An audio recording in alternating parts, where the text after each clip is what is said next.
Alright, welcome back everybody. Thank you for watching another video. Today we're comparing the Taurus Gx4 versus the Kimber R7 Mako.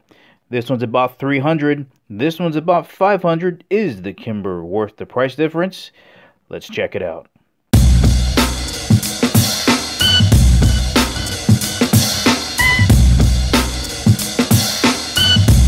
Alright, let's begin talking about the iron sights here. The Kimber is definitely going to have the advantage here.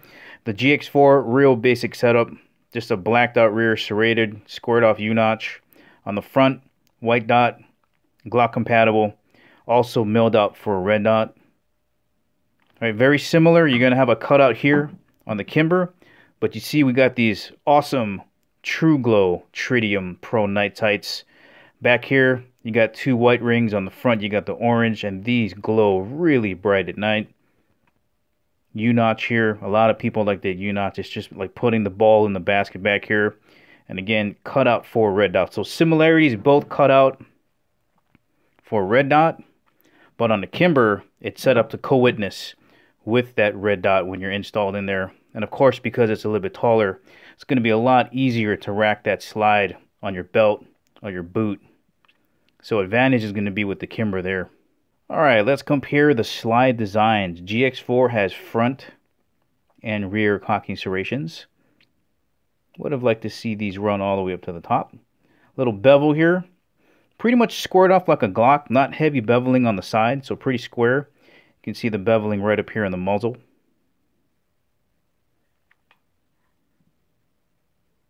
Okay, have a look at that. Very basic design. No accessory rail in the front.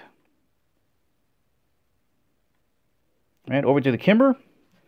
Again, front and rear cocking serrations. Really tiny up here. Again, I wish it extended all the way up to the top. Nice bevel here. Very similar to the bevel on the Gx4. But here we see nice rounded beveling on the top to really reduce the look of the slide on the top here. Have a look at the muzzle and the beveling done here. Right, and this does have an accessory rail right up front. Now I will say this, let me put these back to back here. See just how much longer the Kimber is.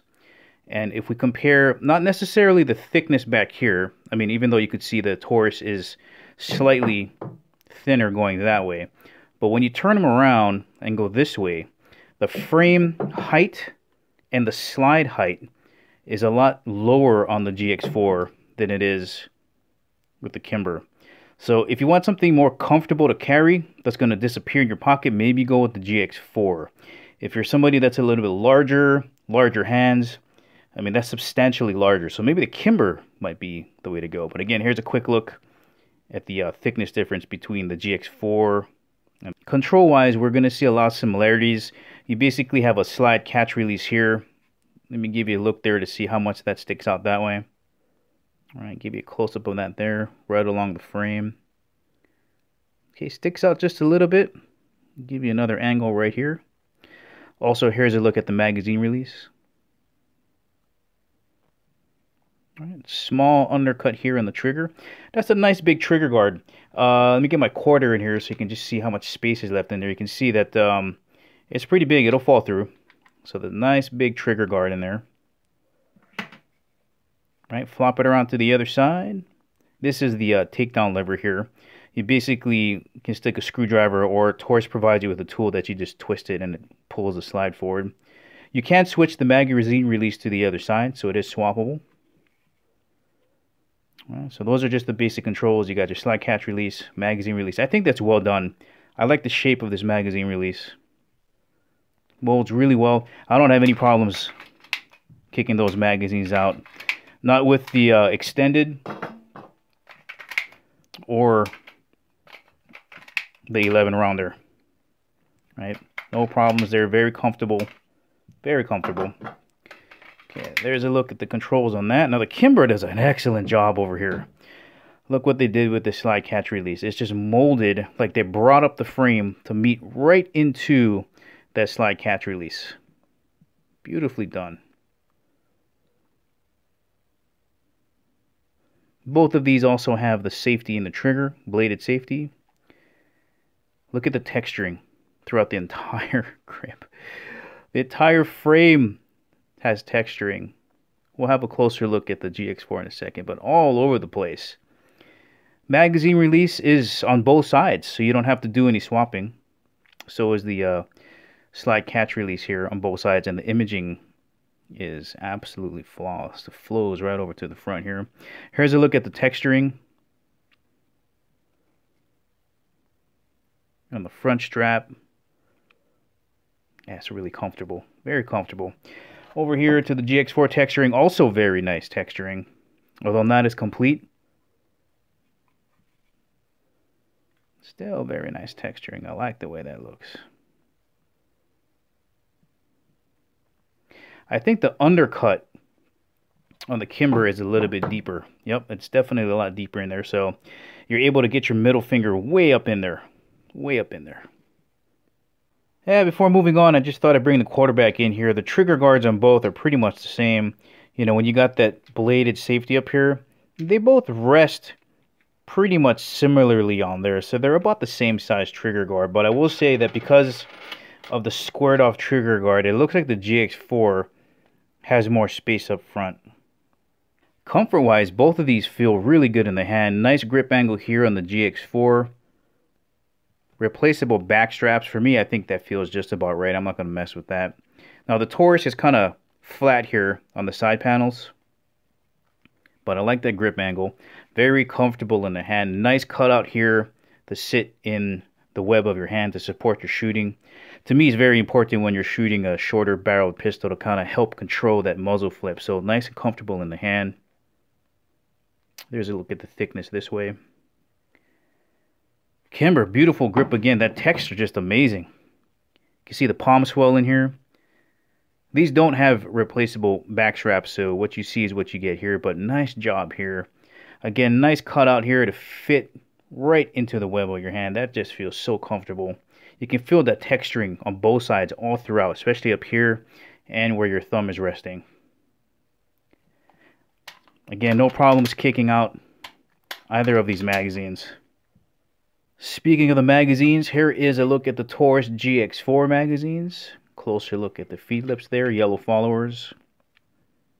All right, so here is a look at the 11 rounder. And then they got the extension here, which is the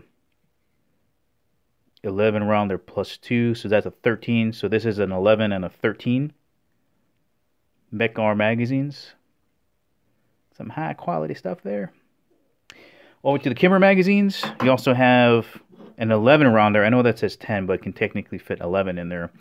And this one is basically the 10 round magazine with an extension of 2, so that one can fit 13. So you have an 11 and 13 on there. I think on their website they're advertising it as a 12 rounder with the one in the chamber, and then a 13 rounder plus 1. So they go 12 and 14, but in actuality it's an 11 and a 13 rounder. Here's a look at the followers. Very similar magazine types. Alright, so we already know that the Kimber is going to be a little bit heavier. Let's see by how much. Both of these have the extended magazine. These are both empty. So the GX4 is coming in at 1 pound, 2.6 ounces. Kimber with the extended magazine, completely empty, coming in at 1 pound, 6.4 ounces. So, yeah, you know, heavier. You can tell it's just a larger pistol. Alright, let's have a look at the trigger action here. So again, both of these have bladed safety. Here is what the GX4 trigger looks like. Okay, there's the wall. Really short take up. Really clean break. I know some of you are like, what? Is that a Taurus trigger? It is. There's the reset. Back on it. Alright, let's do a totally new reset. Again, there is the wall. Here's the break. Here's the reset. Incredibly short take up and reset. Back on it. We'll do one more cycle again. Oh man, that is incredible for a Taurus. Here's the break. Here's the reset. and back on it. I know, surprisingly good, right? All right, let's have a look at the Kimber.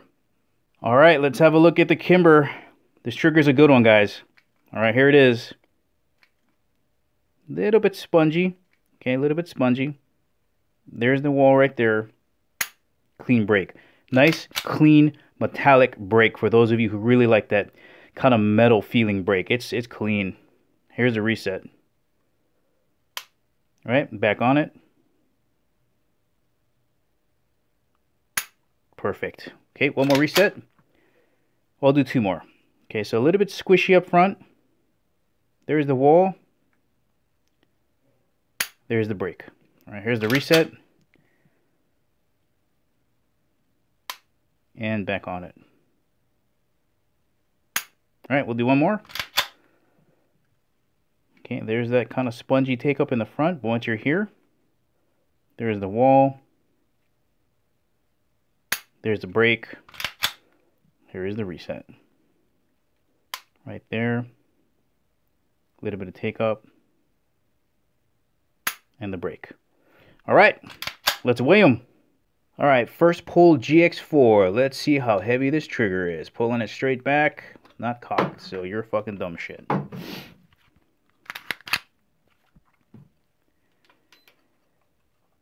All right, here we go. First pull GX4, hooking it in, pulling it straight back, coming in at 5 pounds, 8.5 ounces. That's about right. That's about right. Okay, second pull, make sure it's clear. Good. Hooking it in, pulling it back. I got a 5 pounds, 5 ounces. Very nice. Hanging right in there. Okay, last pull, GX4. Hooks in.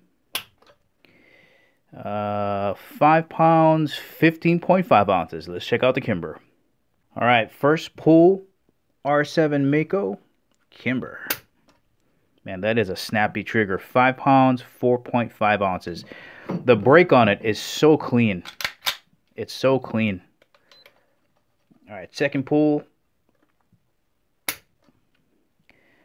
5 pounds, 5.5 ounces. They're right about the same weight on there.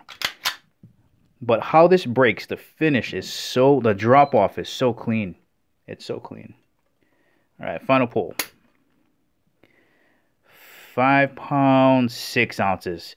Guys, it's a tough call between these two triggers. I'm going to say that because of how clean the break is on this Kimber, this one does have kind of a, it's a clean break, but it doesn't feel as crisp as this Kimber. But both of them are excellent. All right, so what are my final conclusions between the GX4 and the R7 Mako from Kimber? Well, first of all, there's a $200 difference between both of these, and they both are cut out for red dots. And I know the Kimber has the better sights on there. I mean, you could put Glock sights on this and make them like this. But I mean, why would you? This is perfect the way it is at $300. You just got to get a sight and you're set to go. Both of them have front and rear cocking serrations. Wonderful grip angles. They both feel great in the frame. What this is going to come down to is, of course, the pricing. But do you want a larger CCW pistol or do you want something that's a little bit smaller? Because the round capacity is about the same. Tough call. You know, for me, because I'm a little bit smaller and I'm price conscious, I just think the value is here on the GX4. The triggers are so close. Even though I think the Kimber has the advantage as far as it being crisper, I just don't see a $200 difference in pricing. Like if I'm going to shell out $200 more, I want to see just that much more. But for those of you who are of the elite and you want the Kimber, that trigger does have, I think, a better break at the ending. Although, I mean, the GX4, like I said, as we saw, is not that far behind. And for me, I just don't get a $200 value out of the Kimber that I can with the GX4. But again, it's going to be up to you to decide which one of these two you want. Both of them would be excellent CCW choices. Let me know what you guys think in the comments section. Well, alright guys, that's the ending of the video. Thank you for watching. I'll catch you in the next video.